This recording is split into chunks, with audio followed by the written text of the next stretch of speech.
Ready to schedule your licensing exam? Let's examine the procedure for scheduling and completing your licensing exams through PSI. Whether you choose to take the NASCLA or the NC Building or Residential Contractor Exams, you will need to receive approval to test before scheduling your exam. If you are planning to complete the NASCLA exam, you will need to submit your application and receive approval from NASCLA to schedule. If you are instead planning to take the NC Building or Residential Contractor Exams, you will need to submit your licensure application and receive approval from the NCLBGC. Upon approval from either NASCLA or NCLBGC, you will be sent an Examination Eligibility Letter and instructions for registering for and scheduling your exams. Included with your letter will be an identification number assigned to you specifically for this testing program. You must use this identification number when scheduling for your exams. The eligibility letter is valid for 120 days from the date on the letter. If you are absent for your exam, it will count as an attempt, and you will need to contact the appropriate board for instructions. To take your exam, you may either schedule with PSI to take it from home via online proctoring or in person at a PSI testing site. PSI testing sites are located in the following places. Online registration may be completed 24/7 through PSI's website. If you do elect to complete your exam via virtual proctoring, you will have to take some requirements into consideration. First, you will need to check the compatibility of your computer via the PSI website. By visiting this website, PSI will run a check of your entire system to ensure that it meets the requirements to complete a virtually proctored exam. You will need to use a desktop computer or laptop that has a webcam and a microphone. You will also be required to use the Google Chrome browser and have access to internet speed with a minimum of 10 megabytes per second download and 5 megabytes per second upload speed. If you have any concerns about your computer's compatibility with these requirements, you may visit www.psi.com/computer-specifications to double check. To prevent your scores from being disqualified and your test session terminated, you must have a quiet place where you can ensure you will be able to take the test undisturbed. There are also a number of considerations for what may be considered a prohibited item if you opt to complete your exam via virtual proctoring. For the North Carolina Contractors Exams, you are permitted to use approved, complete reference materials and textbooks. However, your phone and/or any electronic devices that are not the computer you are using for the test are not permitted to be in your testing area. Your virtual proctor will be using your webcam and microphone to check your surroundings and to monitor that you are not accessing unapproved materials or recording any components of the exam. As we have just mentioned, the North Carolina Builders Exams are indeed open book. This means that you may bring the textbooks and reference materials approved by the NCLBGC and use them to answer questions. It is important to note these materials and textbooks must be whole and complete. You may not simply take in torn out pages or loose leaf paper with notes. You also may not write in your reference materials. You are, however, permitted to insert tabs within the textbooks.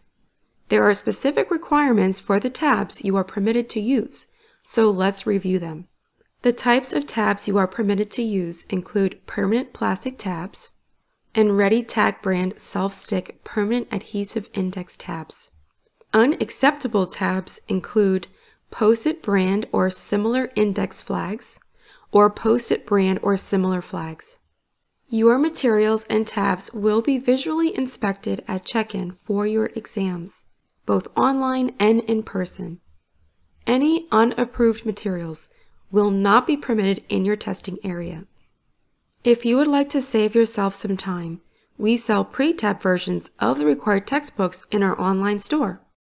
PSI complies with the Americans with Disabilities Act, or ADA, and strives to ensure that no individual with a disability, defined by the ADA as a person who has a physical or mental impairment that substantially limits one or more major life activities, a person who has a history or record of such an impairment, or a person who is perceived by others as having such an impairment, is deprived of the opportunity to take the examination solely by reason of that disability.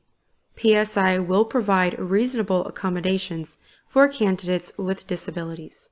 Candidates requesting special accommodations must call PSI at 1-800-367-1565, extension 6750, to schedule their examination. In order to take your exam, you will need to provide an acceptable form of primary identification. This is identification that contains your photo, signature, and is valid and unexpired.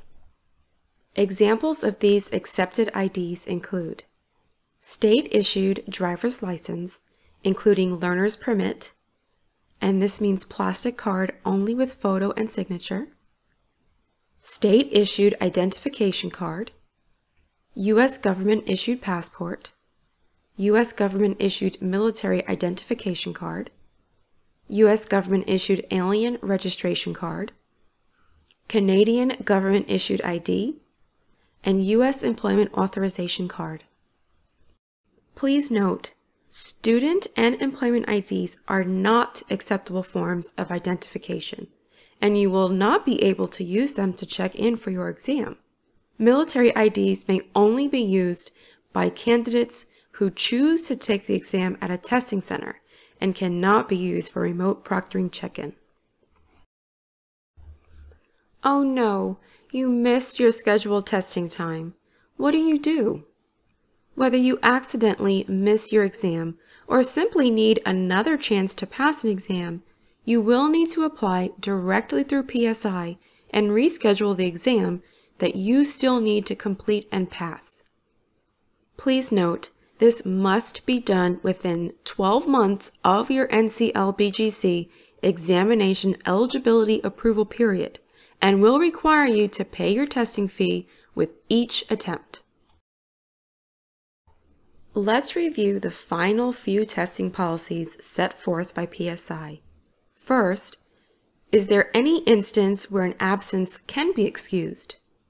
Though they are limited, there are circumstances that will be excused without fulfilling the requirement for 2-day advance notice.